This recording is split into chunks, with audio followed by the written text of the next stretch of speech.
ሰላም የዴሊ ቤተሰቦች እንዴት ናችሁ? ዛሬም ለእናንተ ጥሩ የሆኑ ዜናዎችን ትኩስ መረጃዎችን ይዘን ቀርበናል። ወደ ዝርዝሩ እንሄዳለን። የዶክተር አብይ አህመድ መልእክት። የባህር ዳር ልምድ። ዛሬ በባህር ዳር ከተማ የኮሪደር ልማት እንቅስቃሴ ተመልክቻለሁ። ተፈጥሮና የሰውን ጥበብ ተዋህዶ ባህር ዳር ይበልጥ ውበቷ እያወጡት ነው። ከተማ የንግድ የቱሪዝም ማዕከል ለማድረግ አመራሩ ከሚያደርገው ጥረት የምንማራቸው ብዙ ነገሮች አሉ። አንደኛ፣ ባህር ዳር በፈተና ውስጥ የመጽናት ምሳሌ ናት። ባለፉት ዓመታት የነበረውን ፈተና እያለፉ ባህር ዳር በፈተና ውስጥ ስራዋን አላቋረጠችም። እንዲሁም ለፈተና እየተወረወረ ያለው ድንጋይ ግንባታ ተጠቅምበታለች። የጣና መከፈት የማስተሳሰር ኮንቬንቲቭ ማህበረሰቦች መግለጫ ነው። የልማት ስራዎችን መመጋገብ እና መተሳሰር እንዳለባቸው የባህር ዳር ኮሪደር ምሳሌ ይሆናል። ለብዙ ዘመናት ከከተማው የተለያዩ የነበሩ ወደ ጣና 8 በሚደርሱ ቦታዎች ከኮሪደር ጋር ተገናኝተዋል። ይህም ከመዝናኛነቱ ባሻገር ከተማዋ ነፋሻማ አድርጓታል። ነባር እሴቶች ላይ አዲስ እሴት መጨመር፣ በመደመር መንገድ ብልጽግናን ለማረጋገጥ በነባሩ እሴቶች ላይ አዳዲስ እሴቶች ጨምሮ መገንባት አለብን። ባህር ዳር የጣና ሐይቅ የአባይ ወንዝ መገኛ ናት። ከግማሽ ምዕተ ዓመት በላይ ያስቆጠሩ የዘንባባዎች ዛፎች አሏት። ከዚህ በላይ ኮሪደር ልማቱ ተጨማሪ ውበት ሰጥቷታል። አካባቢ ተቋሞች ፈጠራ እየጨመሩ ልማትን እንዲያሳልጡ ማድረግ። በባህር ዳር ኮሪደር የለበሱ ንጣፎች እና የቆሙት መብራቶች በአካባቢው ተቋማት ባለሙያዎች የተዘጋጁ ናቸው። በቀጣይም አካባቢዋ ክህሎትና አቅም በመጠቀም መልመድ አለባት። ባህር ዳር የስፖርት የቅርጽ ቱሪዝም መዳረሻ ማድረግ። በጣና ዙሪያ ያሉት ታሪካዊ ስፍራዎች፣ ከጣናና ከአባይ ጋር ተያይዘው የተሰሩት ወደቦች፣ መናፈሻዎች፣ የባህር ዳር ዓለም አቀፍ ስቴዲየም፣ የአባይ ዘመናዊ ድልድይና ሌሎችም ልማቶች ባህር ዳርን የሁለተኛው ንግድ ቱሪዝም ማዕከል አድርጓታል። የአመራር አርአያነት። አመራር ሰርቶ የሚያሰራ ቀድሞ የሚያስከትለው መሆን አለበት። አማራ ክልል ፕሬዝዳንት የራሳቸው ጽሕፈት ቤት አካባቢ ተካክለው ኮሪደሩን በመስራት አርአያ መሆናቸው ትምህርት የሚሆን ነው። የባህር ዳር ከዚህ በላይ መስራት የምትችል ናት። ይህም መጀመሪያዋ እንጂ የመጨረሻው አይደለም። ጽዳቱን ባህል ማድረግ፣ የተሰሩ አካባቢዎችን ጥንቅቅ ማድረግ፣ ተቋምና አካባቢዎችን እንዳይቀይሩ መትጋት፣ ንግድ ቱሪዝም እና ኢንቨስትመንትን ይበልጥ ማበረታታት ከህዝቡ ከአመራሩ ይጠበቃል ብለዋል። በድረ ገጾች ላይ የሚደረግ የሳይበር ጥቃት ተበራክቷል። የሳይበር ጥቃት በተለያዩ መልክ የሚፈጸም ሲሆን በተያዘ በጀት ዓመት ቁጥር ደረጃው ድረ ገጽ ላይ የሚደረገው ጥቃት ከፍተኛ ሁኔታ መጨመሩን የኢንፎርሜሽን መረብ ደህንነት አስተዳደር አስታውቋል። የኢንፎርሜሽን መረብ ደህንነት አስተዳደር ኢንፎርሜሽን ኢንሹራንስ ዘርፍ አስተባባሪ አቶ ሃኒባል ለማ እንዳስታወቁት በቁጥር ደረጃ በድረ ገጽ ላይ የሚደረጉ የሳይበር ጥቃት ተበራክቷል። አቶ ሃኒባል አክለውም ጥቃቶቹ በሚደርሱበት አሉታዊ ተጽዕኖ አኳያ ዳግም ቁልፍ መሰረተ ልማቶች ላይ እየተደረገ ያለው የጥቃት ሙከራ የሚበልጥ መሆኑን ጠቁመዋል። የገንዘብ የሚፈልጉ መረጃ መንታፊዎች፣ የፋይናንስ ተቋማት እንዲሁም የተለያዩ የፖለቲካ አሻጥር መሰረት የሚፈልጉ ደግሞ የመንግስት ተቋማትን ለማጥቃት ትኩረት እንደሚያደርጉ አቶ ሃኒባል ገልጸዋል። ይህም ለመመልከት እንዲቻል የተለያዩ አጫጭር ስልጠናዎች በተለይ መገናኛ ብዙሃን የግንዛቤ ማስጨበጫና የተለያዩ ንቅናቄዎች እየተደረጉ መሆኑን ተናግረዋል። ሳይበር ጥቃት በተለያዩ መልኮች የሚፈጸም ቢሆንም አገልግሎቱን ማቋረጥ፣ የድረገጽ የዲስኢንቨስትመንት ጥቃትና የማልዌር ጥቃት፣ ስፓም አጥፊ ተልዕኮ ያለው ኢሜል በመላክ የፊሽንግ ጥቃቶች እንደሚፈጸሙ መረጃው ይጠቁማል። ዜና እረፍት። አንጋፋው አርቲስት መራዊ ስጦታ ከዚህ ዓለም ድካም አረፉ። የኢትዮጵያ ወርቃማ የሙዚቃ ታሪክ ሲነሳ የወርቃማ የኢትዮጵያ ሙዚቃ ታሪክ ባለውለታ አርቲስት መራዊ ስጦታ በኢትዮጵያ ዘመናዊ ሙዚቃ ታሪክ ውስጥ ግንባር ቀደም ቦታ ከሚይዙ አንጋፋ የሙዚቀኞች መካከል አንዱ ናቸው። ከ55 ዓመት በላይ በቆዩበት የሙዚቃ ህይወት በክላርኔት፣ አልቶ ሳክስ የሙዚቃ መሳሪያ ተጫዋች፣ በሙዚቃው ግጥምና ዜማ ደራሲነት፣ በአቀናባሪነት እንዲሁም ኃላፊነት አመራር ቦታ ላይ ለበርካታ ዓመታት አገልግለዋል። የአምቡላንሱ ንጉስ፣ የክላርኔት ንጉስ በመባል የሚታወቁት ጋሽ መራዊ ስጦታ ውልደትና እድገታቸው ከወሎ አምባሰል ልዩ ስሙ ዶቃ ወረዳ ከአምባሰል ወጥተው በክላር አምባሰል ወደር በማይገኝለት ሁኔታ በመጫወት በሙዚቃ መድረክ ላይ ነግሰው ኖረዋል። አርቲስት መራዊ ስጦታ አምባሰል ሲጫወቱ አይቶ ስሜት የማይቆረቁረው የማያነባ የለም። የሙዚቃ ህይወታቸው የሚጀምረው በ1942 ዓ.ም ገና በ14 ዓመት ልጅ እያሉ የመዘጋጃ ቤት በወቅቱ የሙዚቃ ቲያትር ማስፋፊያ ጎንደሬው ገብረ ማርያም የተሰኘ የቲያትር የመንገድ ላይ የሙዚቃ ትርኢት ባንድ ለማሳየት ደሴ በመጡበት ወቅት ልባቸው ይሰረቅና እሳቸው እንደነሱ መሆን እንደሚፈልጉ በመጠየቅ አዲስ አበባ ከመጡ እናስተምሮታለን ይሏቸዋል። ይህን ቃል በጊዜው በሰጡት ውስጥ አንዱ ተስፋዬ ሳህሉ አበበ ተስፋዬ ነበሩ። እሳቸው ለአዲስ ዓመት እንቁጣጣሽ አበባ ስለው በየሹማምንቱ ቤት በመዞር 50 ብር የሰበሰቡ ወዴት ነህ የሚለው ጥያቄ እንዳያስጨንቃቸው ሆን ብለው ብርድ ልብስ ቀደው ላሰፉ ነው በሚል ሰበብ ከቤት ይወጡና ከአንድ ጣሊያናዊ ሹፌር ጋር ተነጋግረው በትሬንታ ካትሮል ተጭነው ወደ አዲስ አበባ ይመጣሉ። አጠያይቀውም ቃል የገቡላቸውን ሰዎች ያገኛሉ። በ10 ዓመታቸው የሙዚቃ ትምህርት ይጀምራሉ። ከትምህርት ጋር አንድ ላይ ማንደርደሪያ የኪስ ገንዘብ ጨምሮ ይሰጣቸው ነበር። በወቅቱ ከእሳቸው ጋር አብረው ከነበሩ ሙዚቀኞች መሃል ሳክስፎን ንጉስ ጌታቸው መኩሪያ አንዱ ናቸው። 6 ዓመት በዚህ ሁኔታ ካሳለፉ በኋላ የጃንሆይ 25ኛ የብር ኢዮቤልዩ በዓል ምክንያት በማድረግ የአሁን ብሔራዊ ቲያትር የቀድሞ የቲያትር ቤት ሲቋቋም ከተመረጡት 13 ሙዚቀኞች መካከል አንዱ መሆናቸውን ገልጿል። በአርመናዊ አስተማሪ አለቃቸው ሙሴ ነርሲስ በምግባራቸው ሆነ በትምህርት አቀባበላቸው የሚደነቁት አርቲስት መራዊ ከሙሴ ነርሲ ህልፈት የሙዚቃ ክፍሉን ተረክበው ለ30 ዓመታት በአለቃነት አገልግለዋል። በዚህ ወቅት ለአርቲስት ሚኒሊክ ወሰናቸው፣ ለመልካም ተበጀ፣ ጠለላ ከበደ፣ ፍቅርተ ደሳለኝ ለበርካቶች ግጥምና ዜማ ደርሷል። የሙዚቃ አቀናብረውም ከዚህ ውስጥ የሚኒሊክ ወሰናቸው የእንጆሪ ፍሬ ትዝታ፣ ረጅም ስኳር አፈር አትንፈገኝ፣ በምድሩ ሱዳን ያልሽው፣ ጥቁሯ ጽጌረዳ፣ የመልካሙ ተበጀ ብዕር፣ ሰላም ጤና ይስጥልኝ፣ ንቢቱ፣ የፍቅር ደሳለኝ ልማት ለሌሎች ይጎበኙታል። ከዚህም ባሻገር ከ200 የማያንሱ አብዮታዊ መዝሙሮች ለሎሬት ጸጋዬ ገብረመድህንና ለሌሎች በርካታ ታዋቂ ቲያትሮች የማጀቢያ ሙዚቃ ደርሰዋል። የቅዱስ ጊዮርጊስ ስፖርት ክለብ የመጀመሪያ የሆነ የክለቡ መዝሙር የሰሩት አርቲስት መራዊ ስጦታ ናቸው።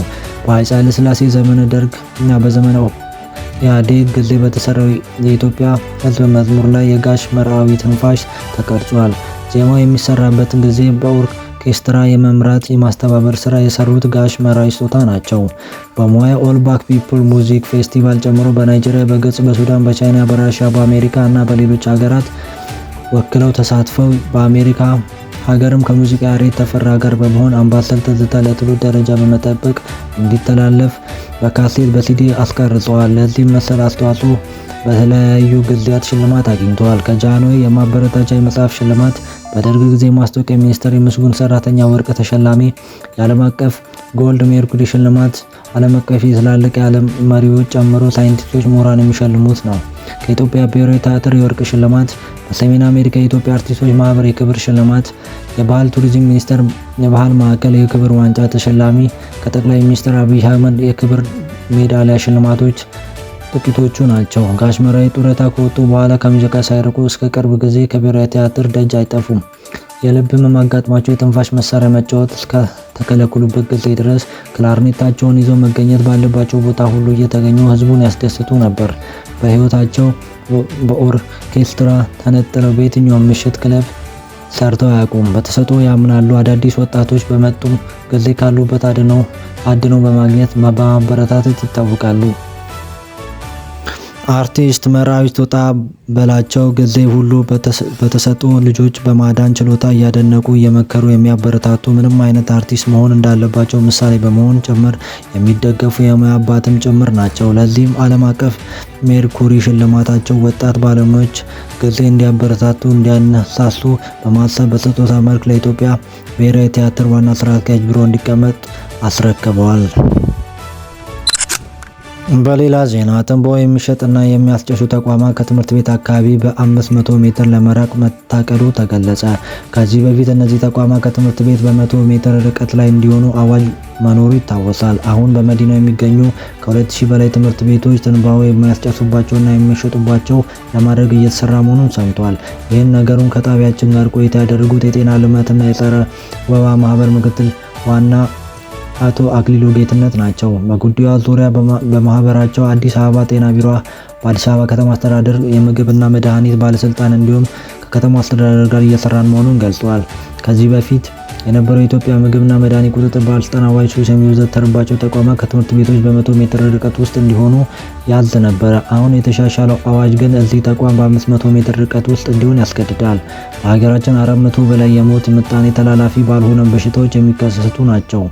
በሀገራችን ካለው የሞት ምጣኔ ከፍተኛ ድርሻ የሚወስደው ተላላፊ ባልሆነ በሽታ የሚከሰት ሞት ሲሆን ትንባሆ ደግሞ ተላላፊ ላልሆነ ህመሞች ከሚያጋልጡ ምክንያቶች መካከል ትልቁን ስፍራ ይይዛል።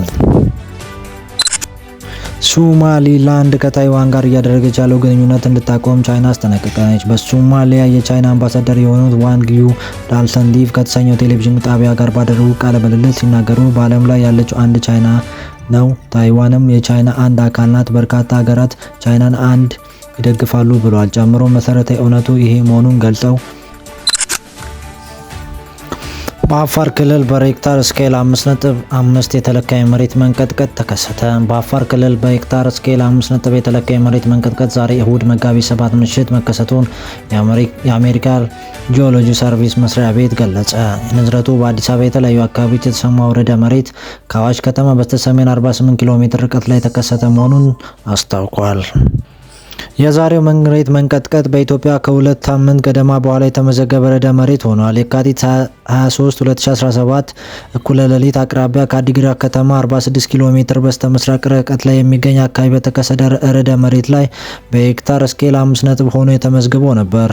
በተመሳሳይ እሁድ ምሽት 3 ሰዓት 53 ደቂቃ ላይ የተከሰተው የመሬት መንቀጥቀጥ በአካባቢው በየካቲት የመጀመሪያ ገደማ ከተከሰተው መጠን ያነሰ ቢሆንም በበርካታ አዲስ አበባ አካባቢዎች ጠንከር ያለ ንዝረት ስሜት አስከትሏል። ሶማሊያ ፕሬዝዳንት የቀጠናዊ ግንኙነት አማካሪያቸውን አባረሩ። ፕሬዝዳንት ሐሰን ሼክ መሐመድ የቀጣይ ግንኙነት ዋና አማካሪ የሆኑት መሐመድ ሐሰን ኢብራሂም ኮኒን ከኃላፊነት ማንሳታቸውን ቪላ ሶማሌ አስታውቋል። የሶማሌ ፕሬዝዳንት ጽህፈት ቤት የሆነው ቪላ ሶማሌ ዛሬ ባወጣው መግለጫ በከፍተኛ ኃላፊነት ላይ የተመደቡ ባለስልጣን በብቃት በታማኝነት ኃላፊነት ለሀገሪቱ ብሔራዊ አንድነት እድገት መሰረት ይጠበቅባቸዋል ያሉ ሲሆን ኮኒ በስልጣን ላይ በነበሩት ወቅት ለሰጡት አገልግሎት ምስጋና አቅርበዋል። ፕሬዝዳንቱ ለወደፊት መልካም እንዲገጥማቸው መመኘታቸውን ያስታወቁት መግለጫው ይሁንና ኮኒ በምን ምክንያት እንደተባረሩ የገለጸ ነገር የለም። ኮኒ የተባረሩት በሂር ሸብሊ ግዛት አሸባሪው አልሸባብ ብሔራዊ ስጋት ከመሆኑ በፊት ፈጣን ምላሽ ባለመስጠታቸው ሁለት ከፍተኛ ባለስልጣን ላይ በአደባባይ ወቅሰው ካቀረቡ ቀናት በኋላ ባለስልጣኑ በተደጋጋሚ አሸባሪዎች አልሸባብ በሶማሊያ ከፍተኛ ስጋት የሚሆንበት ደረጃ ላይ እንደሚገኝ መግለጻቸው ይህንን ከኃይል ለመታገል በአንድነት መቆም እንደሚገባ ማሳሰባቸው ይታወሳል ሲልም ኢራን ኒውስ ዘግቧል። መቀጠል አሜሪካ ፕሬዝዳንት ትራምፕ ሩሲያን በዩክሬን የተኩስ አቁም ዙሪያ ከሩሲያ አቻቸው ጋር ይወያያሉ። የአሜሪካው ፕሬዝዳንት ዶናልድ ትራምፕ በሩሲያ ዩክሬን የተኩስ አቁም ስምምነት ዙሪያ በነገው ዕለት ከሩሲያ አቻቸው ፕሬዝዳንት ቭላዲሚር ፑቲን ጋር እንደሚወያዩ አስታውቋል። በዚህም ሳምንት በርካታ ስራዎች መሰረታቸውን ጠቅሰው ስለ ተኩስ አቁም ጥረት ነገ አንድ ወሳኝ ዜና ሊኖር እንደሚችል ጠቁመዋል። ፕሬዝዳንት ዶናልድ ትራምፕ ይህንን ያሉት ከሳምንት በፊት የዩክሬን የአሜሪካ መልእክተኛ በሳውዲ አረቢያ ተሰብስበው ጦርነት ለማቆም ያስችላል ባሉት 30 ቀናት የተኩስ አቁም ሀሳብ ዙሪያ ከተወያዩ በኋላ ነው። ነገ ይደረጋል የተባሉ ሁለት የሀገራት መሪዎች የስልክ ውይይት በመሬትና ኃይል ማመንጫ ተቋሚ ዙሪያ እንደሚሆን የትራምፕ ለጋዜጠኞች ተናግረዋል። ስለ ግዛት የምናወራ ይመስለኛል። የግዛቱ ነገር እንደምታውቁ ከጦርነት በፊት በነበረ ብዙ መልኩ የተለያየ ይሆናል። ስለ ኃይል ማመንጫ ተቋማት እንወያያለን። እሱ ዋናው ጉዳይ ነው ብለዋል። በሩሲያና በዩክሬን መካከል ለ3 ዓመት የዘለቀው ጦርነት ለማስቆም ከፍተኛ ጥረት እየተደረገ ባለበት በዚህ ወቅት ትናንት ማምሻውን ሁለት ሀገራት አንዱ በሌላው ላይ የድሮን ጥቃት ማካሄዳቸውን ቢቢሲ ዘግቧል። ፕሬዝዳንት ዶናልድ ትራምፕ የሩሲያ ዩክሬን ጦርነት ለማስቆም ከዚህ በፊት በቭላዲሚር ፑቲን ጋር 1 ሰዓት ከ30 ደቂቃ ያህል በስልክ መምከራቸውን ይታወሳል። ጋዜጠኛ ሳሌም ሰለሞን በኤክስ ገጿ ላይ እንደ ኤርትራ አማካሪነቴን ያለ ነጻ ፕሬስ ህይወት ምን እንደሚመስል አብጠርጥሬ ያውቃለሁ። በቪኦኤ ውስጥ እንድሰራም ብቻ ሳይሆን ተልዕኮ ጭምር እያገለገልኩ ያለሁት ለዚህ ነው። በየቀኑ ታማኝ የሆኑ ዜናዎች እያቀረብኩ ስራ በመቆየቱ ኩራት ይሰማኛል ብላለች። የአንጋፋ ጋዜጠኛ አስተያየት የጻፈችው የምትሰራበት ድርጅት የላከላትን ኢሜል ካነበበች በኋላ ነው። ጋዜጠኛዋ ሰላም የምትሰራበት ድርጅት የቪኦኤ ይሁን እንጂ ዋናው ቀጣሪዋ የአሜሪካ ግሎባል ሚዲያ ኤጀንሲ ዩኤስ ኤጂኤም ነው። ይህ ተቋም ቪኦኤን ጨምሮ የሬዲዮ ፍሪ ኤሲያን፣ ሬዲዮ ፍሪ ኤሮፕንና ሌሎችም በአሜሪካ መንግስት በጀት የሚተዳደሩ ሚዲያዎች የሚያስተዳድር ሲሆን ከ3500 በላይ ሰራተኞች ያቀፈ ነው። ባለፉት ዓመታት ብቻ $886 ሚሊዮን በጀት የተያዘለት ትልቅ ተቋም ነው። ይሁን ፕሬዝዳንት ትራምፕ አርብ ዕለት በወጡት ልዩ ትዕዛዝ ይህን ተቋም አላስፈላጊ መንግስታዊ ቢሮክራሲ ነው ብለው ከሰየሙ ውስጥ መድበውታል። ይህን ተከትሎ ለቪኦኤ ከ1300 በላይ ለሚሆኑ ጋዜጠኞች በተላከላቸው ኢሜል የግዳጅ እረፍት እንዲወጡ ተነግሯቸዋል። በተጨማሪም በእጃቸው ላይ የሚገኘውን ፕሬስ መግቢያ ፍቃድ ለሌሎች ቁሳቁስ እንዲያስረክቡ ትዕዛዝ ተላልፎባቸዋል። የኤፍቢአይ ዋና ዳይሬክተር ማይክል አብራሞቪች ይህንን በተመለከተ በሰጡት አስተያየት ከ83 ዓመት ወዲህ ለመጀመሪያ ጊዜ የኤፍቢአይ ድምፅ እንዲዘጋ ተደርጓል። እኛ አሜሪካን ታሪክ በመናገር በመላው ዓለም ዲሞክራሲና ነጻነት ስናስተዋውቅ ቆይተናል። በተለይም አምባገነን ስርዓት ውስጥ ለሚገኙ ህዝባችን ተገቢ ሚዛናዊ መረጃ ስናቀርብ ነበር ብለዋል። አንድ የድርጅቱ ጋዜጠኛ ስትናገር ይህ እንደሚሆን እንገምት ነበረ፣ ይሁንና ዛሬ ይሆናል ብለን ግን አላሰብንም ነበር ያለችው ሲሆን የተወሰደው ይህንን እርምጃ መቀመጫውን በፈረንሳይ ያደረገው ሪፖርተርስ ዊዝ ቦርደርስ ተቃውሞታል።